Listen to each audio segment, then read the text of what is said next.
Entonces el día de hoy vamos a comenzar en Mateo capítulo 12, versículo 25. Párese ahí y luego nos vamos a ir al Antiguo Testamento, al segundo libro de Samuel, ¿vale? Y de ahí vamos a empezar nuestra historia. Pero primero vamos a comenzar con esta sentencia que el Señor Jesucristo nos habla. Hace 8 días estuvimos mirando, hablando un poco sobre el juicio de Dios, ¿verdad? Y aprendimos que el juicio de Dios es un juicio que se viene precisamente porque hay unas acusaciones, ¿verdad? Y aprendimos que puede ser el diablo el acusador, sin girar. Puede ser el diablo el acusador, como pueden ser los mismos cristianos, como puede ser la gente del común, porque que claman a Dios y ese clamor llega hasta el cielo. Y entonces evidentemente Dios aborda la causa, examina las cosas y obviamente Él es un Dios muy compasivo. Nuestro Padre es un Dios compasivo, misericordioso, que se duele del castigo, dice la Biblia. Entonces él dice la Biblia que su carácter es que Él es tardo para la ira y grande en misericordia y verdad. Entonces no es que Dios va a derramar sus juicios de inmediato. No, Dios se toma su tiempo, Dios da oportunidades, Dios trata de ayudar a la persona o a la nación o a la familia, porque aquí vamos a ver que hay diferentes niveles de juicio, ¿no? Hay juicios contra una persona, hay juicio contra una pareja, hay juicios contra una familia, hay juicios contra una población, hay juicios sobre una nación y hay juicios sobre el mundo entero.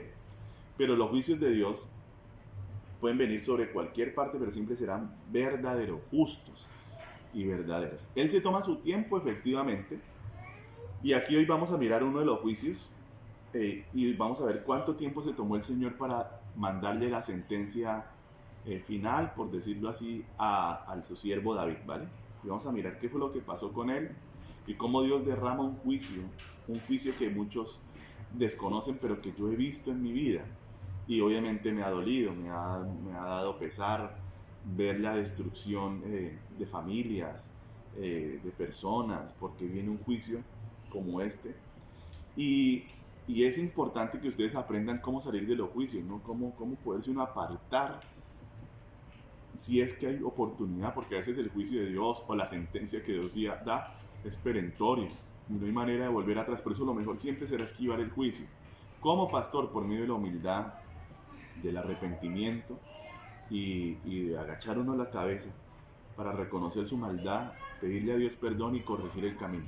Antes de que la sentencia se produzca, siempre será mejor eso, ¿ven? No espere a que la sentencia venga de la boca de Dios, porque como puede ser una sentencia transitoria, puede que sea una sentencia irrevocable, perentoria, y ahí sí no va a haber nada que hacer, el precio va a tener uno que pagar.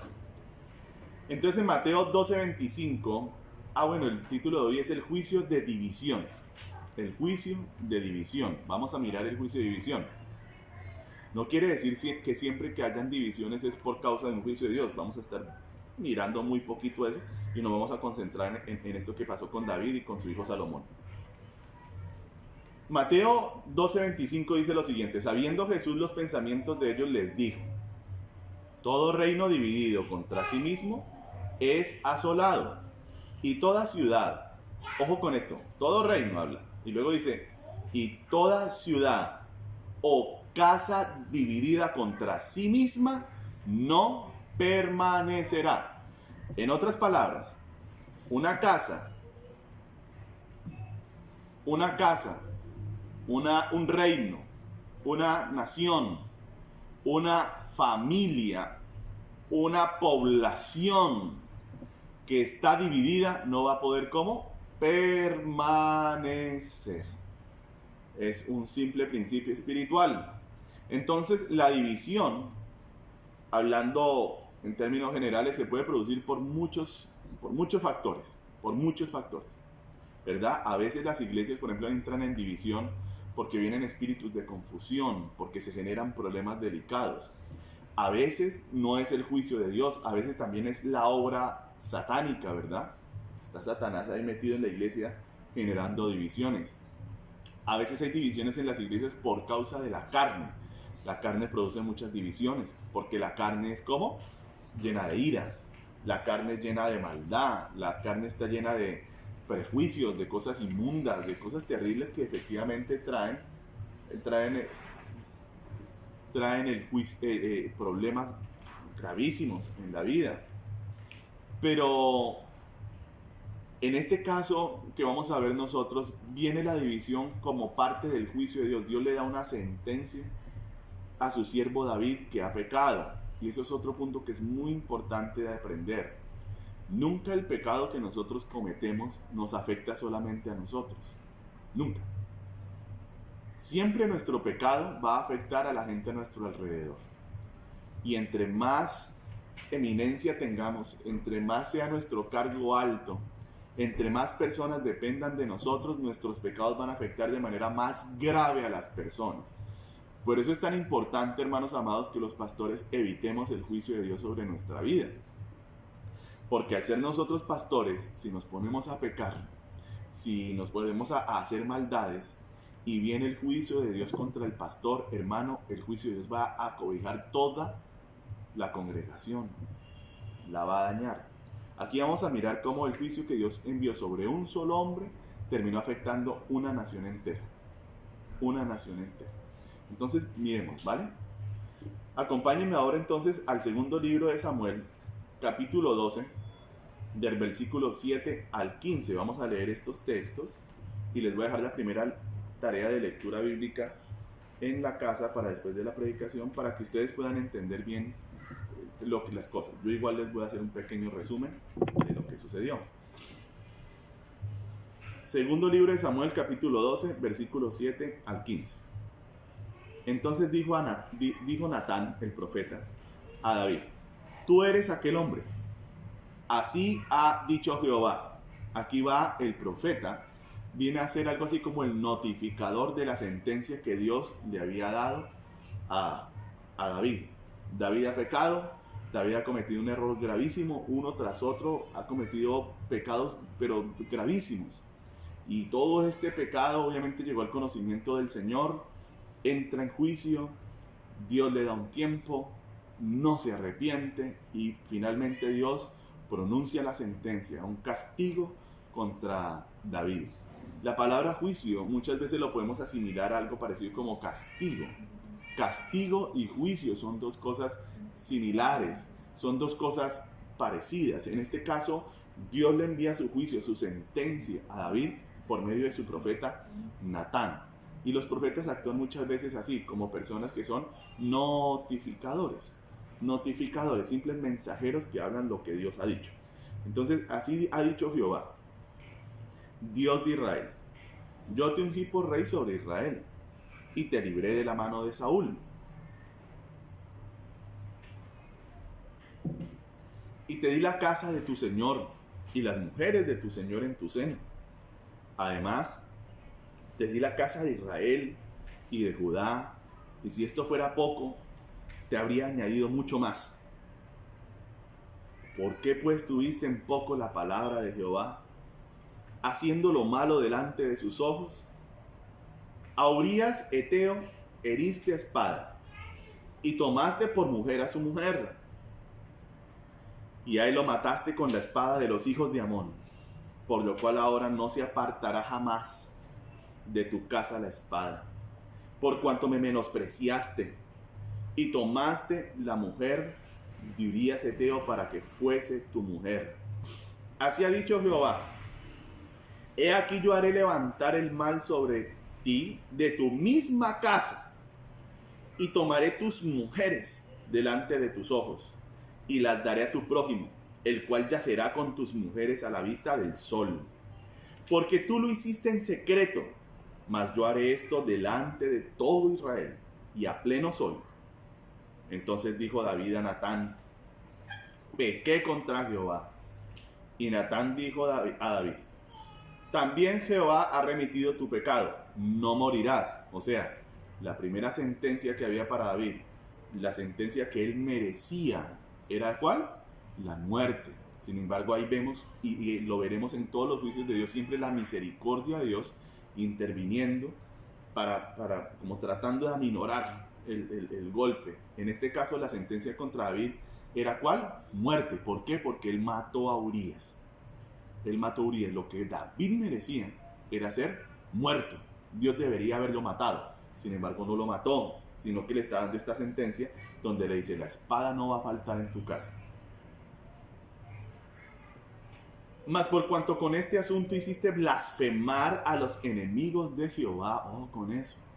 Dese cuenta, hermano, el pecado nuestro, el pecado de un pastor, el pecado de un siervo de Dios hace que los demás que hagan blasfemen el nombre del Señor. Por eso tenemos que guardarnos, hermano.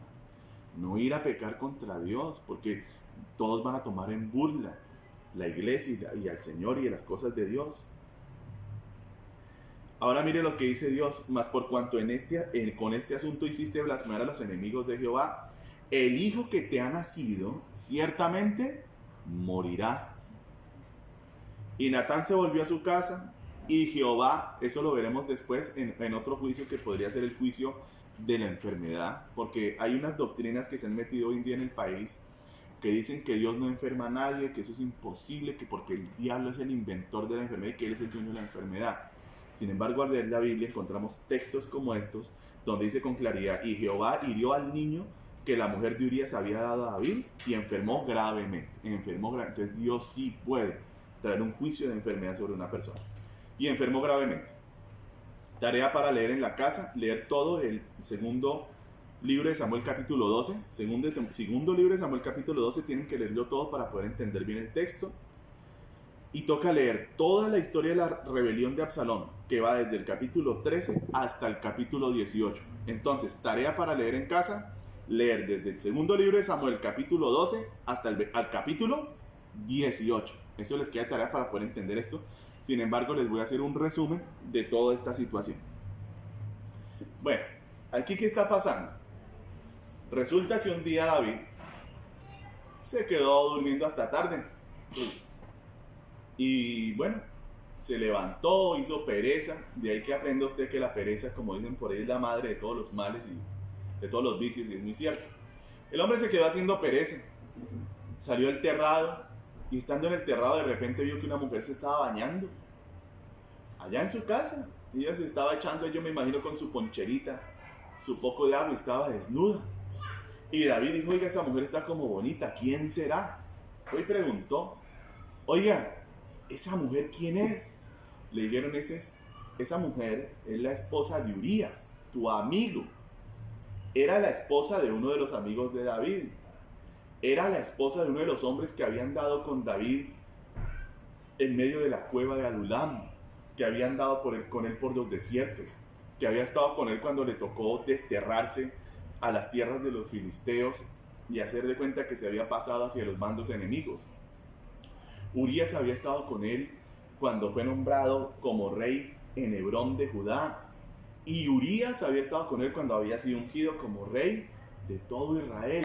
Ya estaba en su palacio, el hombre ya estaba en su gloria, y Urías seguía siendo su siervo y su amigo. A David no le importó que era la mujer de su amigo. Y dijo, siendo el rey, dijo: llámenme a esa señora. Llámenme a esa señora porque está muy bonita. Pues la trajo a su palacio y se acostó con ella. Fruto de esa relación que él tiene con ella, ella queda embarazada. Entonces la mujer le manda a decir a David: David, estoy embarazada. Y es suyo, obviamente, porque Urías estaba en la guerra, donde debería estar David también, pero no estaba ahí de vago. Y resulta que llegó David y se asustó. Dijo: ay, ¿cómo así que está embarazada esta mujer? No, se va a descubrir este problema. Entonces le dijo a Joab, que era el general del ejército, le dijo: vaya y mándeme a llamar a Urías, dígale que venga. Entonces Urías fue, y David dijo: al tipo lo cojo, le armo comilona, lo lleno de comida, lo lleno de trago, y cuando esté bien borracho, que ya no reconoce ni a la mamá, lo mando para la casa. Llega a la casa, se acuesta con la mujer, y así le achacó el hijo a él, y todo queda sano. O sea, imagínense, yo no sé cuántos me entiendan. Estamos hablando de un siervo de Dios, de un hombre íntegro, de un hombre que escribió más de 70 salmos que quedaron escritos en la Biblia. Pero hermanos, si nosotros le damos tiempo a que la carne nos coja vuelo, nosotros podemos ser lo que seamos, hermano. y la carne coge su curso y coge vuelo y nos coge ventaja, y cuando venimos a ver estamos en pecados gravísimos. Imagínense ya dónde va David. Ya codició a la mujer, ya se la acostó, ya la embarazó, y ahora ya empezó a fraguar un plan maligno, que es donde llegamos a un nivel de maldad más grande. Ya no es la carne, ya aquí es una maquinación. Ya el hombre está diciendo: me traigo a la mujer de Urías, emborracho Urías, lo mando para la casa y allá se acuesta con la mujer y le achacamos el hijo a él. Y punto, soluciona el problema y le echamos tierrita y ese pecadito lo escondemos debajo del tapete. Hermanos, a los hombres los podemos engañar, pero a Dios jamás. Todo lo que hacemos, lo hacemos delante de los ojos del Señor. Bueno, resulta que Urías no se fue a dormir con la esposa de él. David se rascó la cabeza y dijo: este tipo es muy íntegro. Él le dijo: no, pero ¿cómo, David, yo me voy a ir a dormir con mi mujer si todos los ejércitos están allá peleando, durmiendo hoy al aire libre, y yo no podía irme a dormir sabroso con mi esposa? Dijo: no, yo me quedé aquí en la puerta con los soldados ahí durmiendo. David dijo: Dios mío, este tipo es muy íntegro, ¿ahora yo qué hago? Entonces, bueno, en fin, al ver que no lo pudo engañar, emborracharlo y achacarle el hijo que tenía con Betsabé a él, entonces vino el plan B más cruel todavía. Escribió una carta y le dijo a Joab: hágame el favor y ponga a Urías en el lugar más terrible de la batalla. Estaban tomando una ciudad amurallada, y le dijo: cuando estén trepando el muro de la ciudad y la cosa esté dura, donde estén boleando piedra, tirando brea, tirando flechas, lanzas, cuando ahí me lo pone a él, y cuando vea que la cosa recia, todos se alejan de él y déjenlo que lo mate. Le mandó la carta, la escribió David y se la entregó al mismo Urías. O sea, el pobre Urías llevó la sentencia de muerte de él en su mano. ¿Y quién estaba viendo? ¿Quién estaba viendo? Dios. ¿Lo sabían los demás? Nadie lo sabía. ¿Pero quién estaba viendo? Dios. ¿Y cómo estaba Dios? ¿Cómo creen que se empezó a poner el Señor? ¿Bravo o contento? ¿Ah? ¿Empezó a ponerse cómo? Furioso. Furioso de ver lo que David, su siervo, el dulce cantor de Israel, estaba haciendo. Oiga, y el pobre Urías, todo juicioso, ni siquiera, mire lo íntegro que era ese hombre, no rompió la carta, no rompió el sello para mirar a ver qué decía, donde él se dé cuenta y diga: ¡ah! Me tienen listo la cerada, me van a matar, verá bandido, se la van a cobrar. No, el tipo era tan íntegro que llevó la carta, se la dio al general Joab. Joab la abrió y dijo: uy, qué orden esta, pero el rey es el rey, donde manda capitán, no manda marinero. Dio órdenes, mataron a Urías. Y David como si nada. David no se arrepintió, David no lloró, David no dijo: uy, qué error he cometido. No, fue y le dijo a Betsabé: aliste sus maletas que se viene a vivir al palacio conmigo, la voy a tomar por mujer, quédese conmigo aquí bien chévere. Bueno, todo parecía haber quedado ¿cómo? En la impunidad. Todo había parecido que había quedado en oculto, pero Dios, que es tremendamente poderoso y paciente, había visto todo el mal. Pero mire esto, Dios, ¿cuánto tiempo le dio a David para arrepentirse? Mire lo que es la paciencia de Dios. Le dio los 9 meses de la gestación del niño para que él se arrepintiera. No lo hizo. Y le dio inclusive 1 mes o 2 o 3 más. Ya después de que el niño nace, le dio más o menos 1 año de plazo para arrepentirse, para pedir al cielo perdón y clamar a Dios: he pecado, ¿qué hice, Dios?, para reaccionar. David no reaccionó. Entonces le manda Dios a su profeta Natán, y entonces Natán le cuenta una historia a David y le dice: David, imagínate que en un pueblo habían 2 hombres, un hombre rico que tenía muchísimas ovejas y corderitos, y otro hombre pobre que solamente tenía 1 corderita. Resulta que un hombre vino de camino a visitar al hombre rico, y el hombre rico, en vez de coger una de sus ovejas para darle de comer a su visitante, pasó la cerca, cogió la corderita del hombre pobre, la mató y se la sirvió al que venía. ¿Tú qué piensas de eso, David? David se paró furioso. Dijo, ese hombre es digno de muerte. El que hizo eso es digno de muerte. Tendrá que pagarle a Cordera 4 veces. Y mejor dicho, ya voy alistando el machete y el escudo porque me voy a matar al tipo. Y Natán le dijo, David, ese hombre eres tú.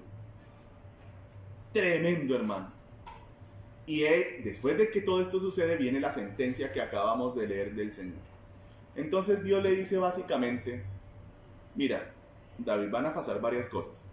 Por lo del adulterio que cometiste, tú lo hiciste en secreto, ¿no? Bueno, pues yo voy a coger tus mujeres que tienes varias concubinas, y esas se las voy a dar a otra persona, a un prójimo tuyo, para que se acueste con ellas delante de todo Israel, en público.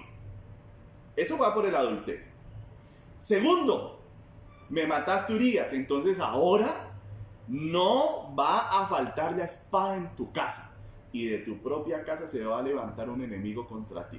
Ese va a ser segunda parte del castigo, del juicio de Dios, de la sentencia divina. Y tercero, no te voy a matar porque es lo que mereces, que yo te mate. No te voy a matar porque eres mi siervo y te tengo mucho cariño y mucho amor. Pero el hijo que engendraste con Betsabé en ese adulterio, ese se muere. Si ustedes se leen la historia, de ahí en adelante, David, sabiendo que Dios es Dios misericordioso, se fue a ayunar, se fue a orar para decirle a Dios, no me mates el niño, no te lo lleves, ten misericordia. ¿Sabe qué pasó?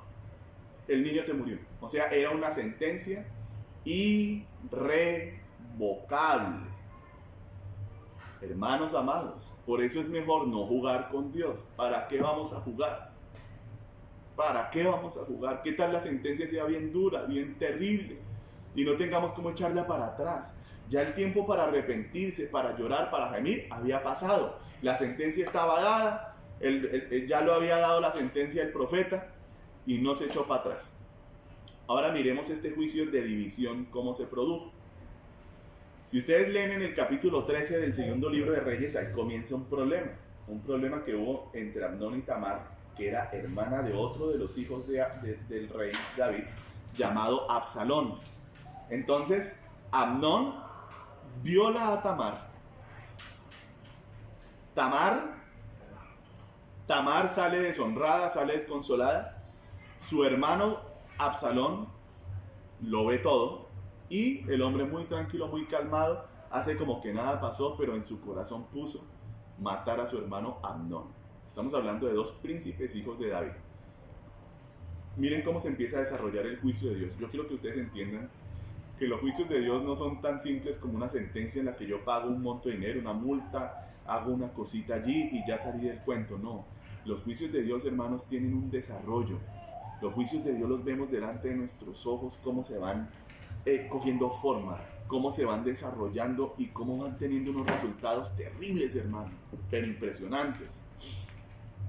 De esa enemistad entre Amnón y Absalón.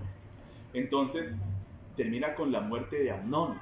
Absalón dejó que pasara el tiempo, invitó a Amnón y a todos los hijos del rey a un banquete, y estando en el banquete, Absalón da la orden de matar a Amnón por lo que le había hecho a su hermano, y entonces le toca a Absalón exiliarse por miedo a que el rey David lo matara. No pasó nada. Pasados los años, Absalón vuelve a la tierra de Israel, David lo acepta, pero ahora Absalón ha puesto en su corazón que no fue suficiente con haber matado a su hermano, sino que ahora pone en su corazón, fruto, ojo con esto, como consecuencia del juicio de Dios, pone en su corazón que va a derrocar a su papá, o sea, lo va a matar para tomar el poder. Entonces, imagínense en dónde vamos, hermanos, por el pecado de un hombre. Esto ya comienza a tomar tintes de un golpe de Estado. Absalón se hace de gente de guerra, se alía con varios de los consejeros del rey, entre ellos Ahitofel se llamaba, y Ahitofel era casi que como un profeta. El consejo que ese hombre daba era como la palabra del Señor. se alía de gente poderosa, como hay que hacer los golpes de Estado, siempre tienen que ser gente que movilice ejércitos, que tenga poder, que tenga fuerza. Absalón va con todo contra Jerusalén y David, conociendo a su hijo Absalón, le da temor y le tocó salir huyendo de Jerusalén. Finalmente se da una batalla en uno de los campos de Israel y toda la historia termina con la muerte de Absalón. Finalmente Absalón muere. David no es derrotado, él tenía a su mando a Joab, un gran general, un gran guerrero. Terminan derrotando las tropas de Absalón, pero el país queda dividido, el país queda con heridas, porque hermanos, donde han habido guerras civiles, quedan heridas, quedan marcas, quedan huellas durísimas. Entonces démonos cuenta, hermanos, cómo el pecado de un solo hombre afectó a toda una nación. A toda una nación. Terminó en una división que concluyó con una guerra civil que terminó con la muerte de uno de los hijos de David, cosa que a David le dolió muchísimo. Todo como consecuencia tremenda de su pecado contra Dios. Por esa razón tenemos que aprender ¿a qué?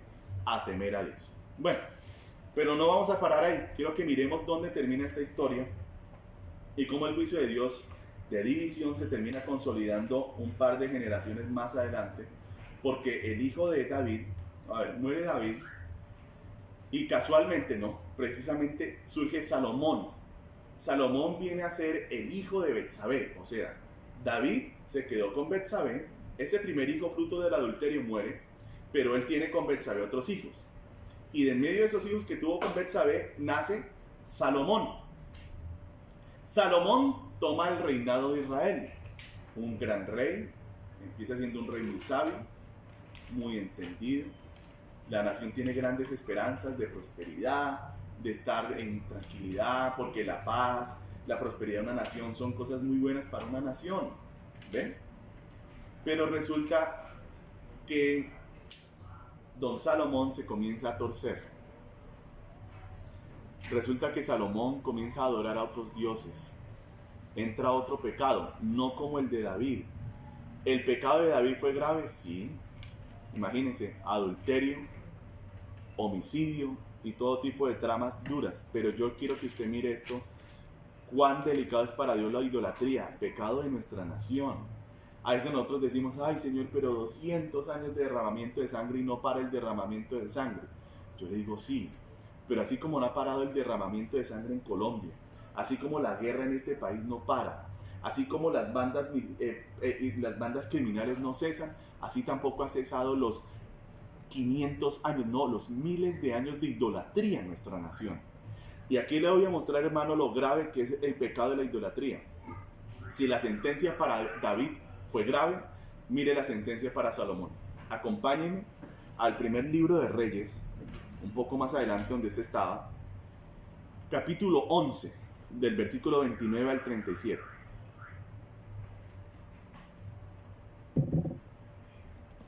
¿Y por qué es peor el pecado de idolatría de Salomón que el pecado de David? Bueno, porque el pecado de David es pecado entre hombres. Pecado entre hombres, pero el de la idolatría es un pecado que atenta directamente contra la persona de Dios. Al poner muñecos, imágenes, supuestas divinidades delante del Todopoderoso, del Dios que creó los universos. Oiga, es que yo le pongo a usted a pensar, imagínese cómo se siente el Señor cuando lo comparan a Él, el ser más poderoso de todo el universo, con una imagen, con una estatua, y le rinden culto a la estatua y le piden favores a una estatua. Versículo 29 de Primera de Reyes, capítulo 11. Aconteció pues en aquel tiempo que saliendo Jeroboam de Jerusalén, le encontró en el camino el profeta Ahías Silonita, otra vez un profeta de Dios, dando el mensaje de Dios, dando las sentencias de Dios. Y este estaba cubierto con una capa nueva, y estaban ellos dos solos en el campo. Y tomando Ahías la capa nueva que tenía sobre sí, la rompió en 12 pedazos. Y dijo Jeroboam: toma para ti los 10 pedazos, porque así dijo Jehová, Dios de Israel: he aquí que yo rompo el reino de la mano de Salomón, y a ti te daré 10 tribus. Y él tendrá una tribu por amor a David mi siervo. Mire cuánto amó Dios a David. Y por amor a Jerusalén, ciudad que yo he elegido de todas las tribus de Israel. Por cuanto me han dejado y han adorado a Astoret, diosa de los sidonios. Ese es el equivalente hoy en día, hermanos, a la reina del cielo, o en nuestra cultura a lo que sería la Virgen, en todas sus facetas que quieren enmarcar, porque evidentemente la mamá de nuestro Señor Jesucristo está en el cielo, pero los muñecos que han hecho de ella, los ídolos que han hecho de ella, son el equivalente hoy en día de lo que era esta diosa madre de los sidonios, llamada Astoret, a Quemos, dios de Moab, y a Moloc, dios de los hijos de Amón. Y no han andado en mis caminos para hacer lo recto delante de mis ojos, y mis estatutos y mis decretos, como hizo David su padre. Pero no quitaré nada del reino de sus manos, sino que lo retendré por rey todos los días de su vida por amor a David mi siervo, al cual yo elegí, y quien guardó mis mandamientos y mis estatutos, para que usted vea, mire, para Dios lo que hizo David fue grave, sí, no lo dejó impune, lo castigó, pero David fue un hombre que siempre procuró en su corazón obedecer a Dios y nunca servirle a ningún otro Dios, para que usted me entienda. Esta es la diferencia entre caer estando en el camino, o sea, usted puede estar en el camino y caer, eso va a tener unas consecuencias, yo no se lo aconsejo. Usted puede caer en pecado, pero sin haber tomado la decisión de dejar a Cristo. Mientras que este pecado del que estamos mirando aquí es el pecado de la apostasía, que es cuando la persona no es que cayó en un pecado, no, es que decidió abandonar a Cristo. Entonces el juicio de división yo lo he visto, hermano, en familias, en parejas, hermano, que decidieron dejar a Cristo. Dijeron, pastor, nosotros no volvemos a la iglesia, abandonaron al Señor, y con los años vino la división entre ellos. Yo lo he visto, hermano, familias que se van de las iglesias, bravas con Dios, no vuelven a la iglesia, y viene el juicio de división, y viene muchas veces el divorcio, viene la separación, viene el adulterio. Y las personas dicen, no, eso es el diablo. Hermano, sí, pero es que el diablo no tiene entrada ni cabida en una familia cristiana o en una pareja si Dios no le da el permiso. Y Dios no le da permiso al destructor para destruir si usted no ha hecho lo malo delante de Dios. Entonces dése cuenta, Dios aquí le está diciendo, ustedes me dejaron lo que no hizo David. O sea, David cayó amándome, cayó ahí siguiéndome, cayó en medio de mi camino. Él no es que quiso dejar al Señor, no dijo, no, yo le fallé a Dios y ahora me va a buscar otro Dios y va a poner una muñeca grande aquí en la sala y un muñecote allá, San Martín de Porres bendito, y un pelo humano para que le crezca y todo. No, David no dijo eso, dijo, caí, Dios mío, y nunca abandonó al Señor. Se levantó de su pecado y no quedó sin consecuencias, para que usted vea lo tremendo que es Dios y por qué hay que temerlo. Pero Salomón abandonó al Señor, y al ser el rey de Israel, con su pecado, hizo que toda Israel abandonara a Dios y se entregara a un culto abominable como el de Moloc, donde tocaba coger a sus niños recién nacidos y ponerlos en los brazos de bronce hirviente de Moloc para quemar a los niños, para fritarlos, hermano. Y Dios estaba enfurecido, porque Dios ama a los niños. La Biblia dice, dejen que los niños vengan a mí, porque ellos es el reino de Dios. Y estos bandidos no hacían sino matarlos, que para que esos dioses los bendijeran, como si a Dios le faltara poder para bendecirlo a uno, hermano. Mataron sus niños, abandonaron a Dios, todo por culpa de Salomón. Dios estaba como furioso, y ahora la sentencia ya no era solamente una guerra civil que se lograra solucionar. Ahora la sentencia iba a ser más dura, hermano. Dios le dice, él se queda con 2 tribus, usted se queda con 10. Dividió el reino. Hay divisiones que son el fruto de un juicio de Dios. Y yo lo he visto en parejas. Yo lo he visto en familias. Yo lo he visto en iglesias que fueron el fruto de una rebelión contra el pastor de la iglesia. Iglesias que no prosperaron, iglesias que se secaron, gente que salió con grandes ínfulas y a los 3 meses estaban cerrados. Y uno les pregunté qué les pasó No, Toñito, esto no funcionó. Imagínense, esto no funcionó, como si esto fuera de intentar. No, hermano, cuando uno es un varón de Dios, el compromiso es hasta el final, hermano. Es un compromiso de vida, no es un compromiso ahí pues momentáneo, ni vamos a ver cómo nos va. No, hermanos, aquí no se intenta. En el evangelio las cosas son en fe, y la fe es certeza, hermano. Vamos para adelante porque vamos para adelante, sin mirar atrás. ¿Cuántos dicen amén allá? Dice, pero quitaré el reino de la mano de su hijo. Dijo, no se lo va a quitar a él por amor a David, no por amor a Salomón. Y lo daré a ti, las 10 tribus, hablándole a Jeroboam, que terminó siendo el primer rey del reino del norte, o sea, de Israel, porque eso quedó dividido entre Israel y Judá. Y a su hijo daré una tribu, para que mi siervo David tenga lámpara todos los días delante de mí en Jerusalén, ciudad que yo me elegí para poner en ella mi nombre.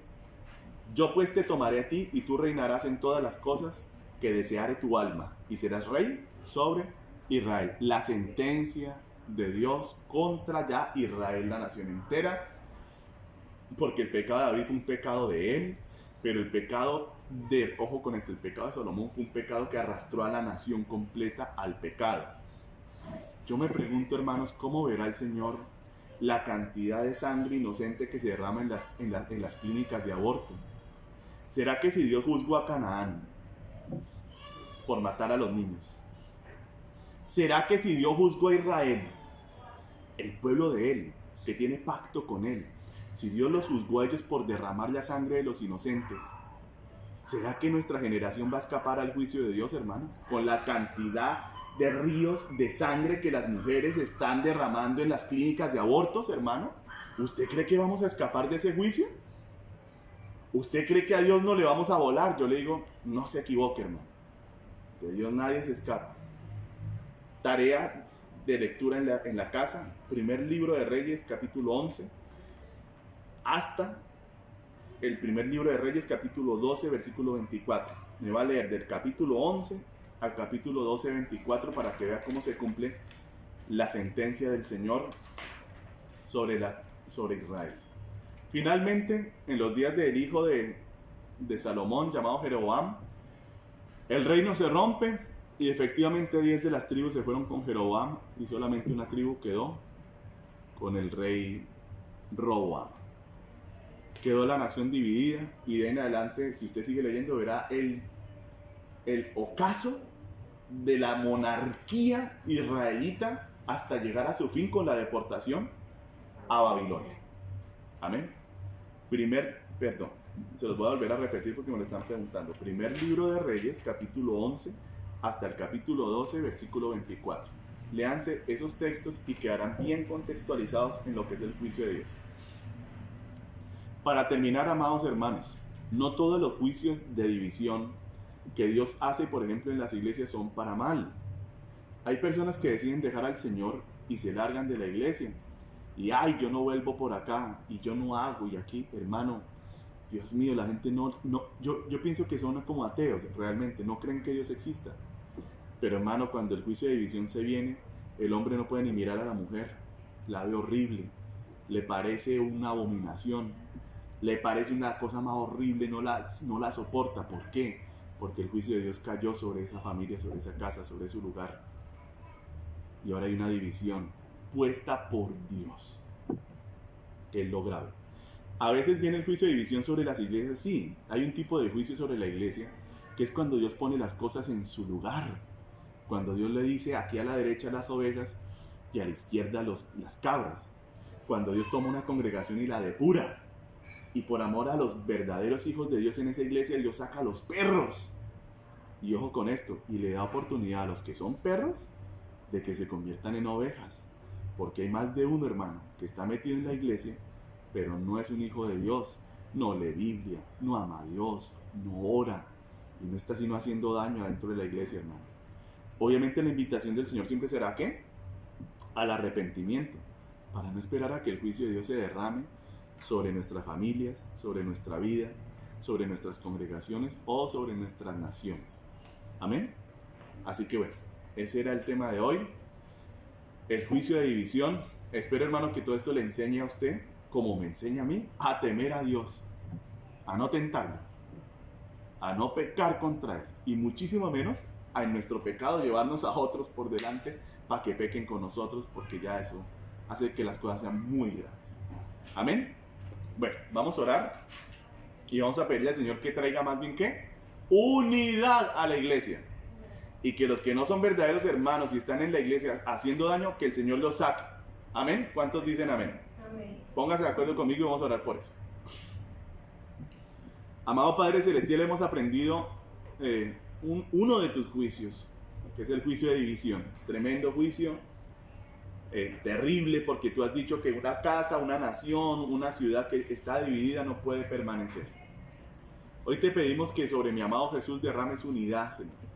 Unidad, que a nosotros nos regales unidad para hacer tu obra y para ser eficaces como iglesia y para que ella pase en medio de nosotros. Te pido unidad en los hogares. Te pido, Señor, que se arreglen los conflictos y los problemas en los hogares, que los esposos cesen su agresión contra las esposas y las esposas contra sus esposos. Y que entendamos que lo que tú deseas es la unidad, no la división.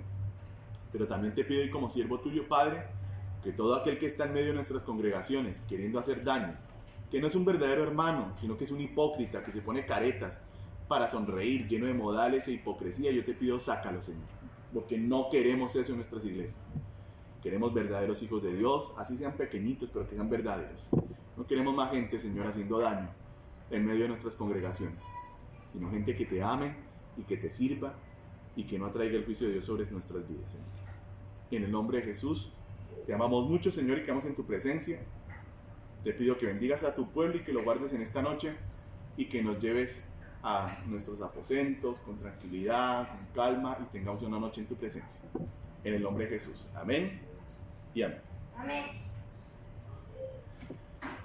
Bueno, mis hermanos, Dios los bendiga grandemente. Espero que haya sido un tema de mucha bendición para ustedes y que los siguientes viernes sigamos estudiando, mirando y que aprendamos a temer al Señor. No peque. Y si peca, hermano, arrepiéntase pronto, ¿vale? Para que no venga el juicio de Dios sobre su vida. Les amamos mucho, les enviamos un saludo desde aquí desde Navy y un abrazo para todos. Chao, chao. Dios los bendiga.